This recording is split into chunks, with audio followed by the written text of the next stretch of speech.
This is priority. Disruption at a public event. At a large public event, mobile networks are congested and a visitor has detected a disruption. An event security guard notifies the emergency response center about the situation using the 112 application. An emergency center call handler receives the notification and uses the ciritcal system to create a risk assessment based on the information provided by the security guard. The call handler uses the ciritcal system to forward the task to the police. Police patrols, field commanders and a drone swarm are alerted to the scene to catch fugitives. The field commander relays the tasks for the incoming police patrols through a group communication service.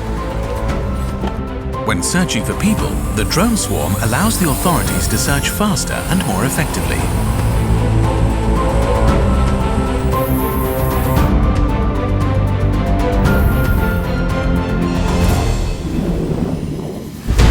A tactical bubble can offer temporary, local and closed radio coverage, which can be used to secure a broadband connection and provide critical communication services for the units involved in the operation under challenging conditions.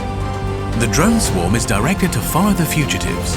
An aerial view of the fugitives' movement is transmitted to the field commander and the police patrol's hybrid terminals via the group communication service. Based on the drone feed, the field commander sends police patrols after the target. The authorities have a real-time map view of the location of the fugitives. The tactical bubble shown in the video is one of the critical communication systems being researched in the Priority project.